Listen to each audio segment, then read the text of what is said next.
Welcome to the Mindset Architect Podcast, where it's all about creating the life you want, the business you want, and making a real difference. Join us in unlocking the code to true success. And now your host, Tony Caliendo, Master Coach with ReThink Coaching. Welcome to the Mindset Architect Podcast. I'm Tony Caliendo, Master Coach here at ReThink Coaching. And as always, I just want to take a minute and thank you for investing your time with me. Time truly is our greatest asset, and the fact that you're willing to share your time with me truly does mean a great deal. If you've been listening to the past episodes, you've noticed a theme possibly around success and what that might look like. And I'm debunking the myth of success a little bit in my quest to help people understand what's really important. And today's no different. I really want to talk about the success trap that nobody warns you about. This is something that I've experienced both in my corporate career and as an entrepreneur. And I believe it's just part of how we were taught or what our beliefs that we were given around success means. And I just want to provide some clarity to you on what success could look like and potentially what's going on that might be preventing you from reaching a level of success that you've wanted to reach for a while. So the number one thing I'm going to say is what got you here can quietly become what keeps you stuck. And I know that seems strange, right? If something worked so great that it got you to a level of success, how can it also be the thing that keeps you stuck? And that's really an interesting concept. And it's one that I do want us to explore a little bit today. The thing is, what I'm seeing as I coach successful entrepreneurs and executives and humans is that high performers are rarely failing because they stop working. That's really not the case. I know that the majority of you that are listening are not lazy, because if you were, you wouldn't be investing your time in listening to a podcast. What I find is that people who are struggling the most to get to their next level are typically people who are also driven, people who have a focus on success. And what's interesting about that, and I appreciate it because I've been there myself, is that you're still striving to get to that next level and you're carrying around some baggage that's keeping you from really, really getting there. You might be working as hard, if not harder, than you did a few years ago. And something might feel heavier or slower or more frustrating about the journey that you're currently on. Whether you're maintaining your success, if you've felt a little slippage in your success, or if you're just barely moving the needle, there can be this different feeling that you have than what you have felt before. And it might really feel confusing to you because effort usually or used to equal more results. If I just do more, if I work harder, if I just do this. And we might be realizing that that extra effort is not what is moving you forward, and it's not impacting your results in the way that you hoped it would or in the way that it had. So the problem isn't that you've stopped working. The problem is you may still be working the way you used to, and that may no longer be serving you. The number two thing to think about is there's this invisible shift that happens as you grow, and that's shift. There's an invisible shift that happens as you grow. Strategies that worked early on don't always scale. Early on, you might be saying yes to everything. You might have been taking every single opportunity that came your way. You might be wearing all of the hats in your organization, from salesperson to closer to your assistant to IT to your web development to all of that stuff. You might be wearing all of those hats. And early on, speed did matter. Speed mattered sometimes more than precision in the early stages. And there was also the impact that volume created momentum. I can tell you, when I first stepped into being an entrepreneur and it was in the lane of real estate, I did all of these things. I said yes to every single opportunity that came up because I needed income. Quite frankly, I needed money. And I needed money to maintain the life that I had created as an executive with Marriott, as a leader within Marriott. And I was looking at every single opportunity because I didn't know what I didn't know. I didn't know what was going to work for me.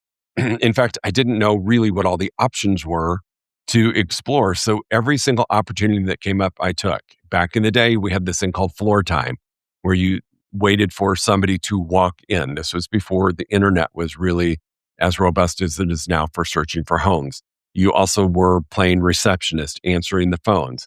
I would do every single open house. I went to everything real estate related that I could. I was saying yes to every single opportunity and hoping and praying that something would stick or something would work.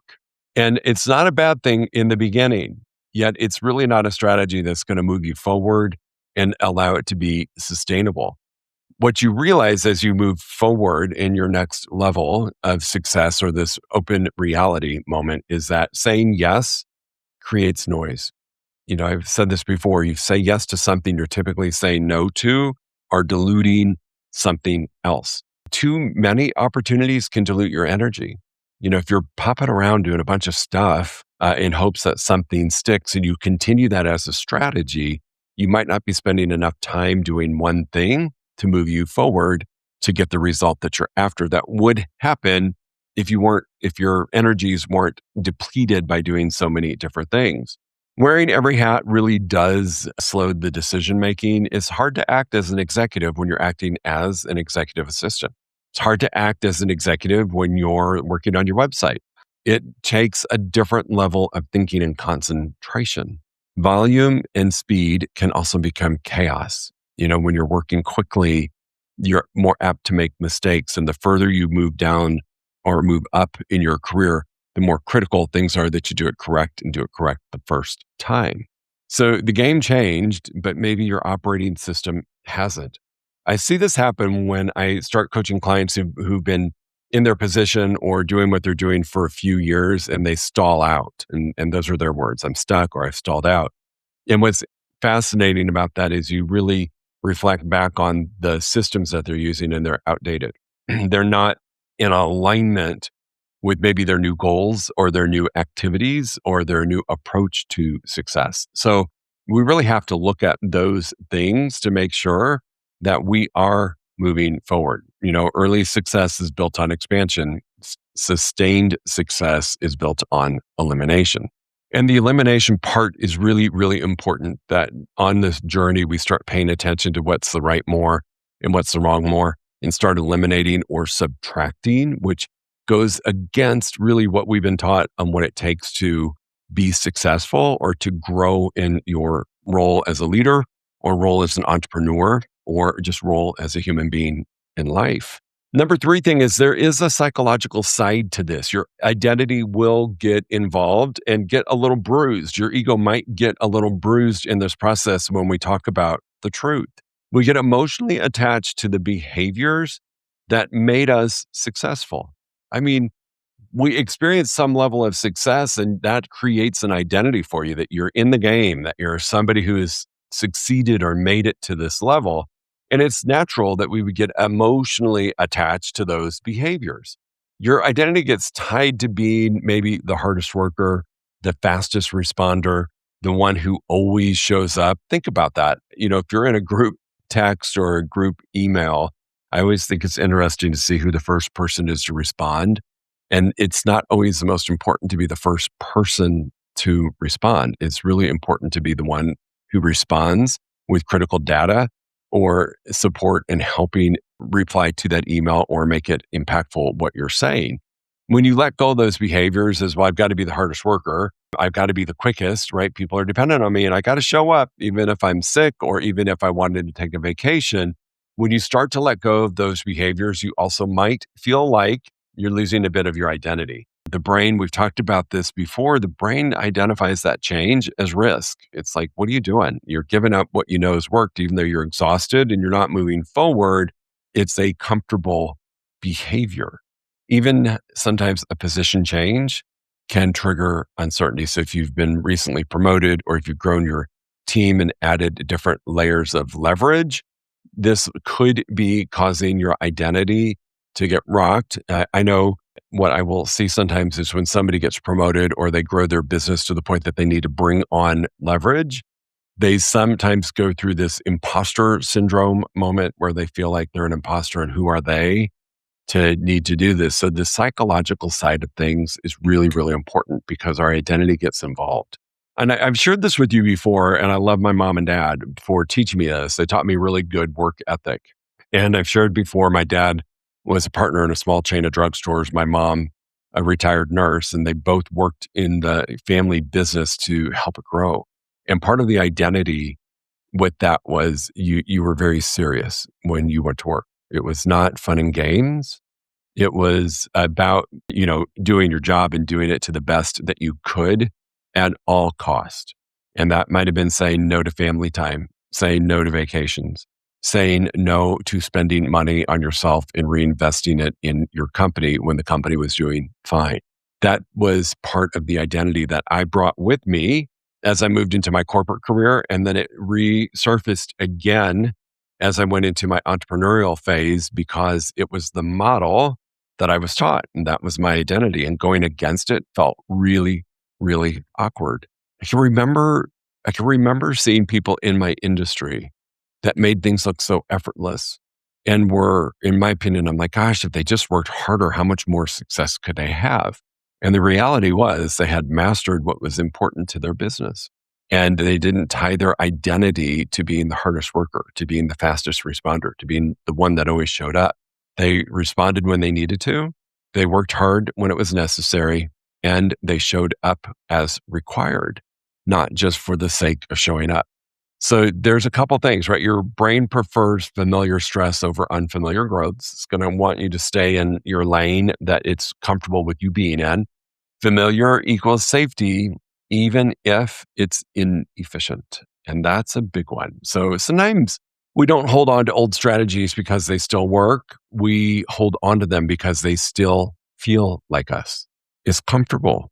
Over 90% of what we do is conditioned habitual behavior. It's just what feels comfortable.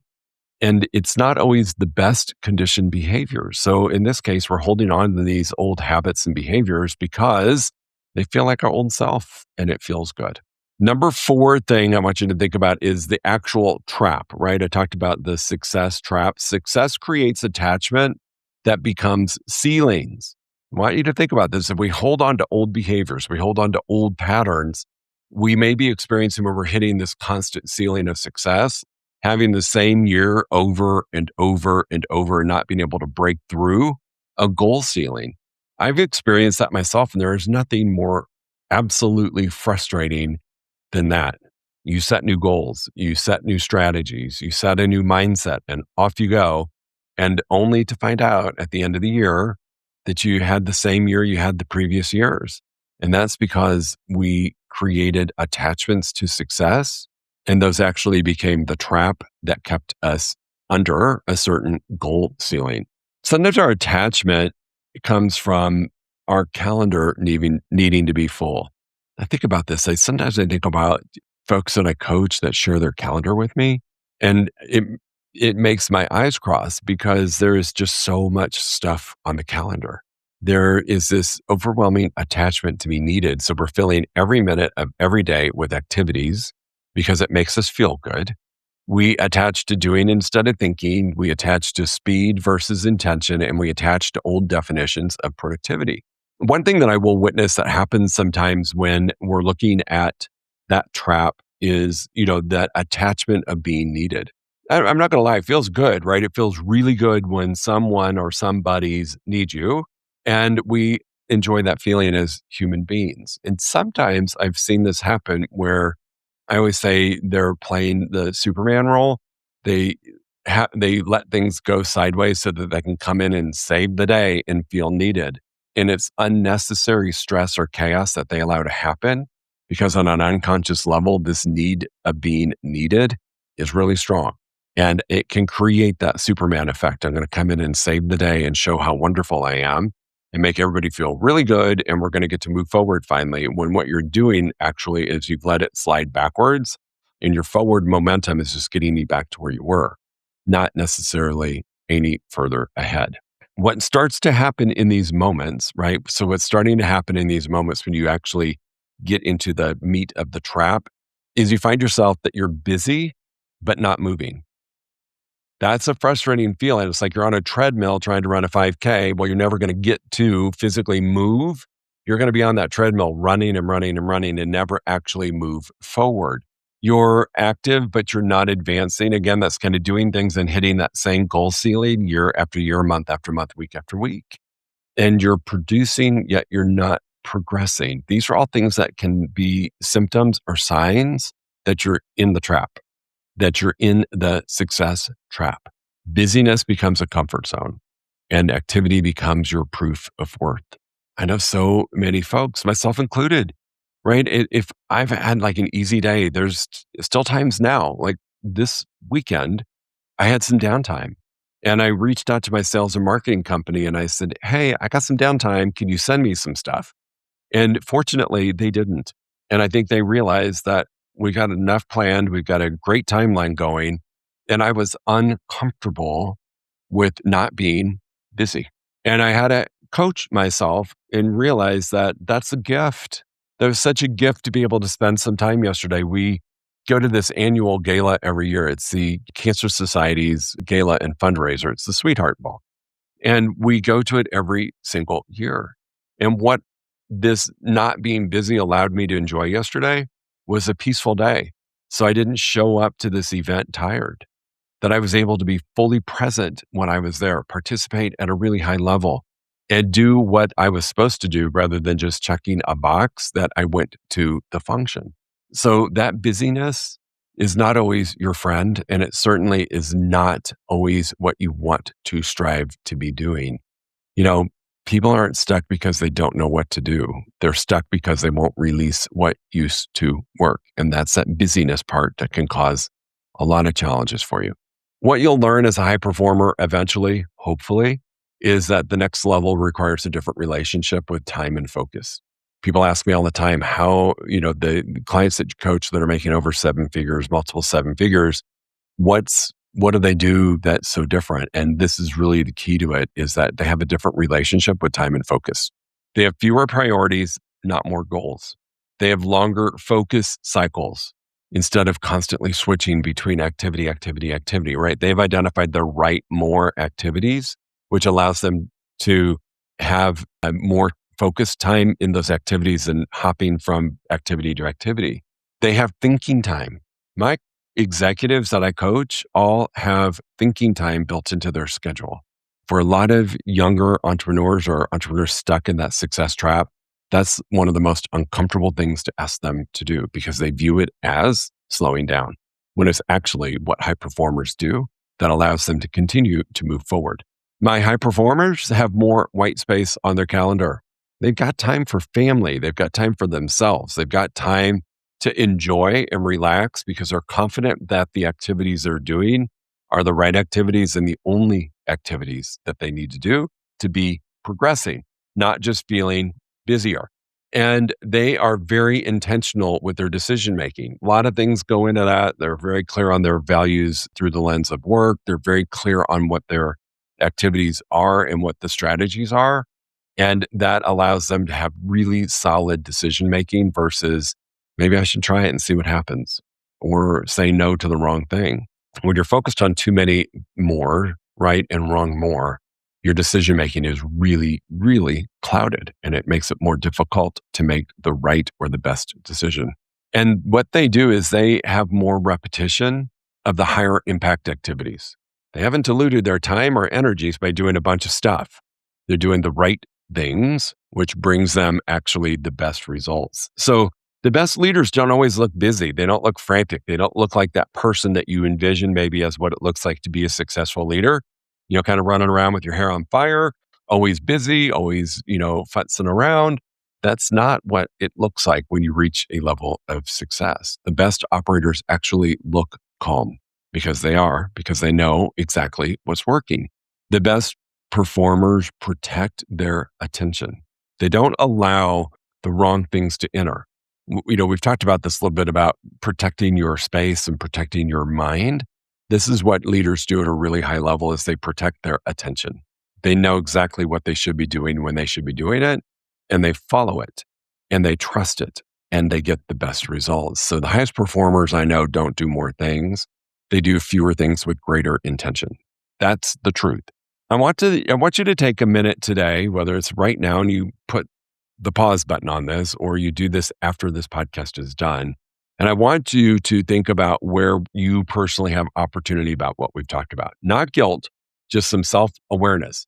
asking some important questions. And this is where you might want to pause after each question and really get clear on it and take the moment to give yourself the gift of taking action in a different way. First question I would like for you to ask yourself is, what are you still doing today that only exists because of a past version of you? What are you still doing today that only exists because of a past version of you? Number two, what used to be necessary that is no longer required? What used to be necessary that is no longer required? Number three, where are you operating out of habit versus intention? Where are you operating out of habit versus intention? Number four, what are you afraid would happen if you stopped doing certain things? Number five, if you remove 20% of your current activity, would your results actually drop? These are really, really powerful questions, team. And these are things that I've asked myself over the years, and my brilliant coaches have also asked me. And I think the one that I like the most out of this is, what are you afraid would happen if you stopped doing certain things? I struggled with that, to give up certain things, because a couple things were going through my head. Nobody else can do it as good as me. I can give this to my, senior person or my junior person, but they're not going to be able to do it as good as me. And I'm afraid that if I stop doing it, it's just not going to get done and we're going to experience a blip on the radar screen. I had all kinds of stories that allowed me to hold on to things that I really needed to let go of. So what are you afraid would happen if you stop doing certain things? This is where you want to question leverage. Like, what am I doing that I don't need to do? What's an activity that I don't need to do? And if I gave it to somebody else to do, what opportunity could it create for me? That's that 20%. If we remove 20%, would your results drop or go up? I know when I let go of things that I did not need to do yet needed to be done, so leverage through employees or team members, I actually got more time and better results. That was the magic. So ask yourself those questions. Take a moment, hit pause, sit with it, get clear with it.